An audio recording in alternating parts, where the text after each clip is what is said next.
Good afternoon, everybody. Thank you for coming to the Georgia House Democratic Caucus Legislative Agenda. Thank y'all for being here. Before I get started, I want to acknowledge all of these lovely ladies in white who are honoring the first Vice President of the United States, Kamala Harris. So give them a hand, please.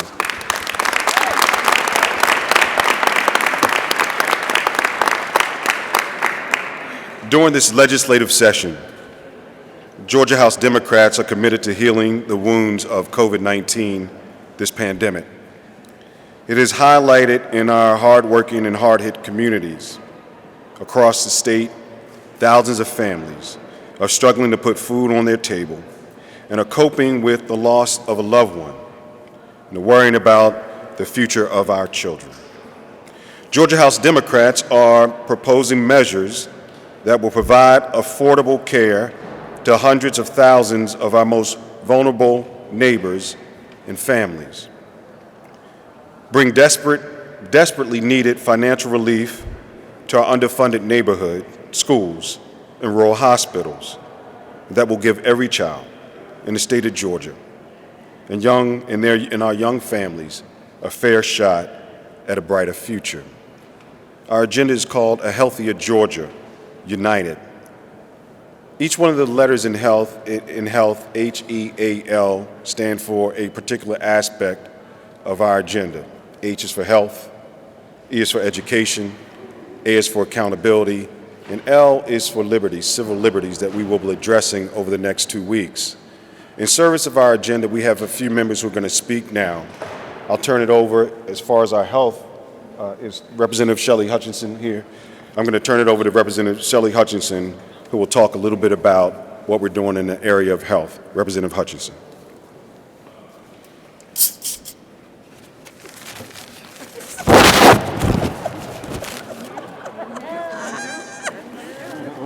Thank you, Representative Thomas, for having my safety at the forefront of her brain. My name is Shelly Hutchinson, and I am State Representative for House District 107 in Gwinnett County. Georgia's Republican budget has prioritized out-of-state special finance and a race-to-the-bottom attitude over our hardworking families for far too long. Georgia House Democrats are proposing the Community First package of legislation that will give young and working families the support they need to succeed. Georgia House Democrats will also fight to keep our government accountable to the people by keeping our elections fair and secure and ending the flow of millions of dollars of our tax dollars to rich out-of-state special interests and well-financed corporate lobbyists. In the area of health, to that end, I am proposing House Bill 49, which is the Mental Health Parity Act. Many of you know that I am a mental health practitioner. I often see clients who, when they come to see a mental health professional, we're considered specialists, which means a higher copay and a higher deductible most of the time. So if you or anyone you know have a serious problem with depression, for example, if you come to see me once or maybe twice a week, that can be $75 to $150 each time I see that patient. And if you are dealing with depression, and if you have to pay $150 a week, that turns into an expense most people can't afford. We have to put mental health on the same level as physical health. When you go to the doctor for a physical, sometimes you don't have to pay a copay at all. The Parity Act will make mental health a part of wellness and well-being on an everyday basis and not a specialty. So that will be the Parity Act. Thank you.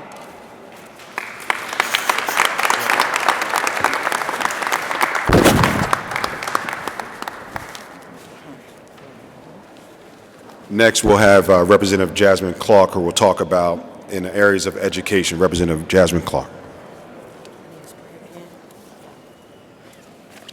Good morning. So in the area of education, the Georgia House Democrats believe that fully funding every child in Georgia is Georgia's chance for a better future. by providing our students as well as our schools the resources that they need to both innovate as well as drive our economy forward. No child's future should be determined by the zip code they are born into. And for far too long, Georgia Republicans have failed to update our education policies to meet the demands of a changing world. That's why this legislative session, Georgia House Democrats are proposing changes to the way our state distributes valuable resources across our public schools, known as the Quality Basic Education Formula. Under the current formula, Georgia prioritizes urban public schools that have high enrollment, while our students in our rural areas suffer from lack of investment in their future. Georgia House Democrats will increase funding for all of our students, regardless of the neighborhood they are zoned into. We will increase access to broadband internet, as well as transportation and educational resources so that students have the ability to dream big for tomorrow. I will be reintroducing the bill that I introduced in the last legislative session, where I will also fight for our students to get good, quality, scientifically sound, and medically accurate sex education, as well as information about preventing HIV. I believe that an ounce of prevention is worth a pound of cure, and it is important for our students to be adequately equipped with good information that empowers them to make informed decisions about their health. Georgia House Democrats will also fight to support our children who have grown up in foster care systems and those who have struggled with homelessness. And with that, I will introduce my colleague, Representative Sandra Scott, to speak on that.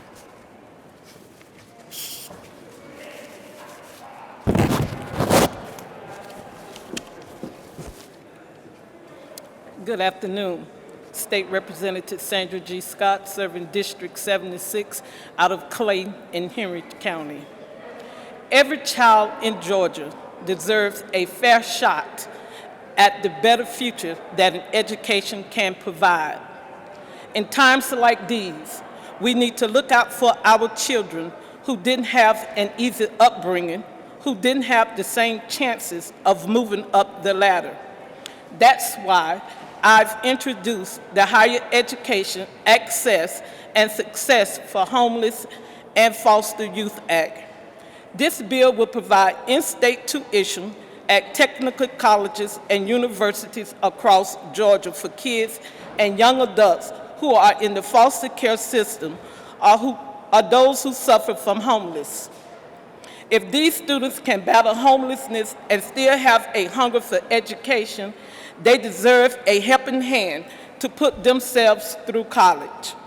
If they're in foster care, let's help them prosper through higher education. The cycle of poverty won't end until we choose to act. This is a small measure that will be life-changing for those Georgia children who truly deserve our help. I'm proud my bill has made it into the Georgia House Democratic Caucus agenda for this year. Thank you, Representative Sandra Scott. Next, I'm going to bring up Representative Matthew Wilson, who will talk about accountability. Representative Wilson.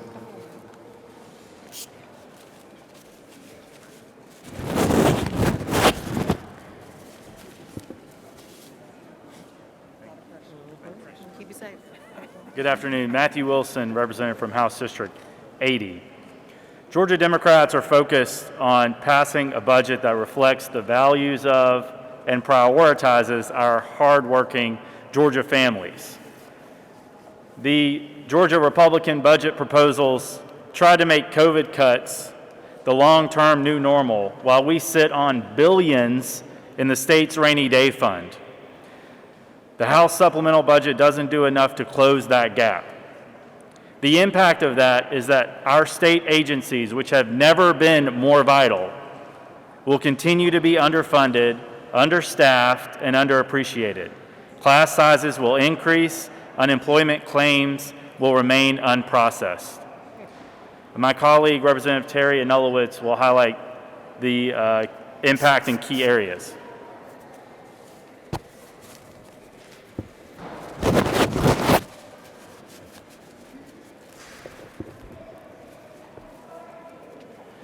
Hi, I'm Representative Teri Anulewicz, and I wanted to talk about some of the cuts that we do have deep concerns about here in the Georgia House Democratic Caucus.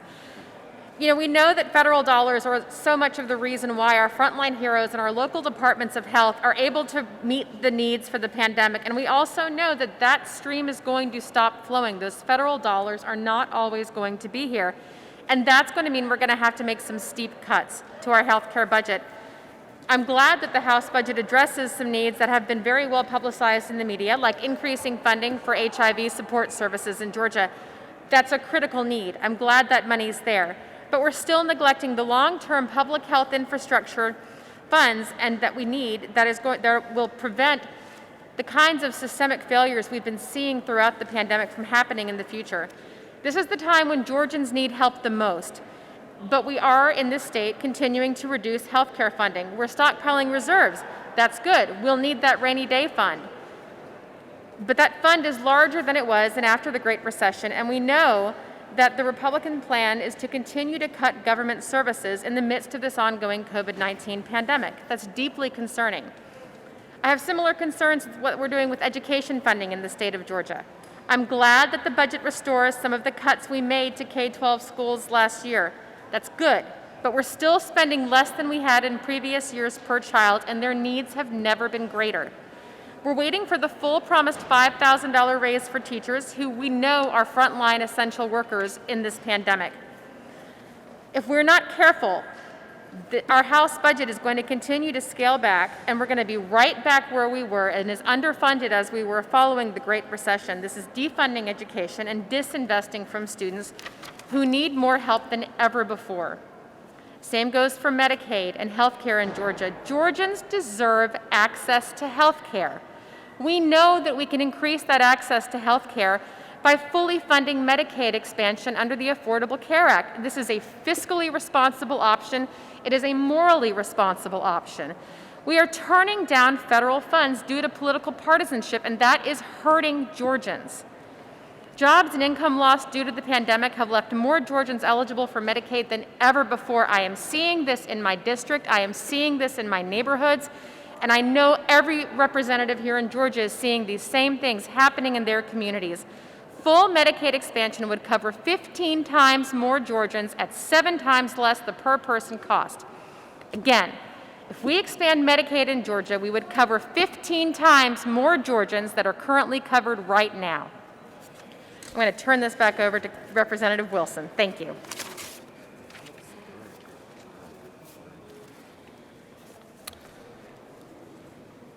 Georgia Republicans did this after the crash in 2010, and Democrats have spent the past decade trying to backfill those years. We will continue to push back on those cuts for the sake of cuts. A recession is not an opportunity to roll back government and make it so underfunded that it can't do its job, so that it becomes unpopular enough for you to justify cutting even more. Now is the time that we need to invest even more in our citizens through this crisis. Georgia Democrats aren't trying to raise your taxes. We're just trying to spend what funding we have right now in a way that actually makes sense and serves you. Thank you. Thank you, Representatives. Next is, I'm going to bring up Representative Dar'shun Kendrick, who will talk about part of our civil liberties opportunity in healing Georgia. Representative Kendrick. I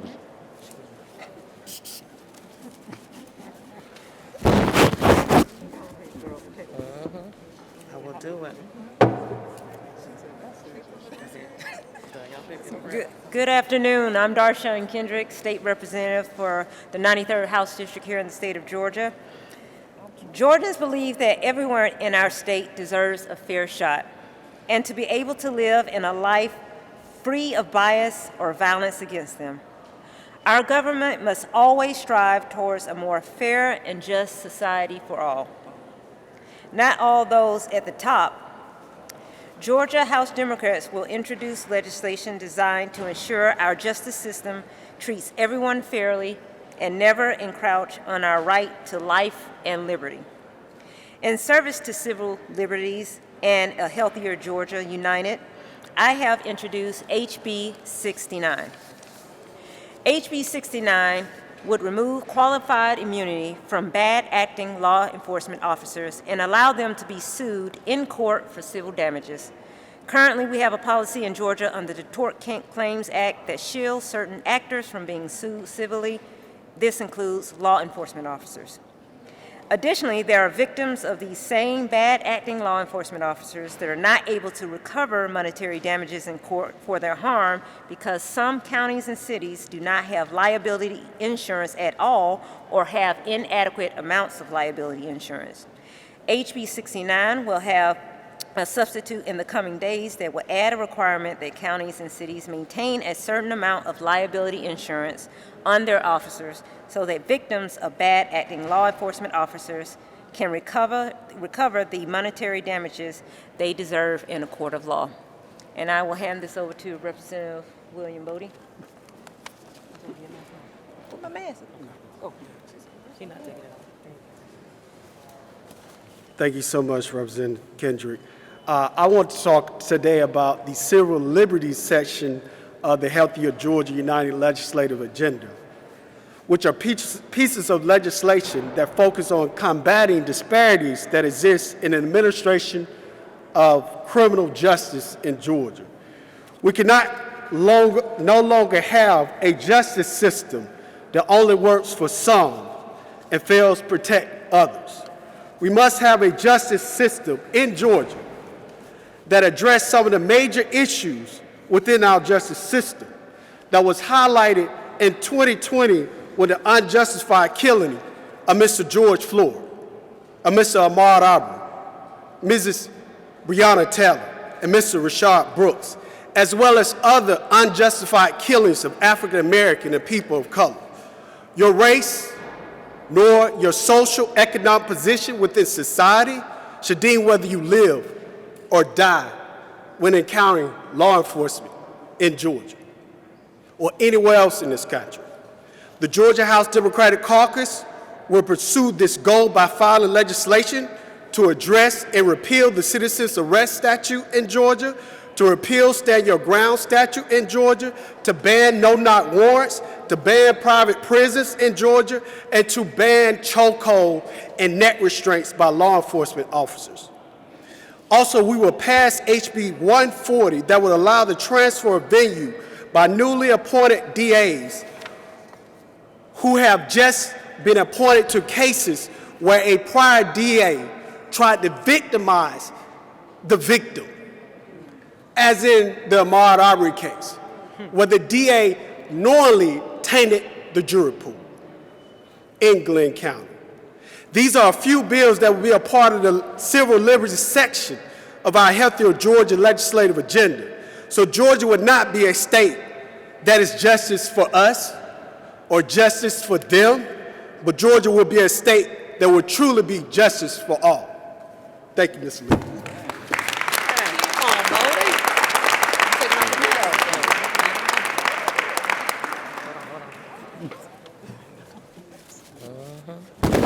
Safety first now. Representative Thomas just said safety first. And so thank you all for joining us today for our rollout of a Healthier Georgia United. Over the coming weeks, we will have a series of town hall meetings that we will stream that will talk about the bills in our healthcare space, in our education space, in our accountability space, and certainly in our civil liberties space. So please stay tuned. You'll find out more about our agenda as we roll it out. And for now, I'll take a couple questions if you have any.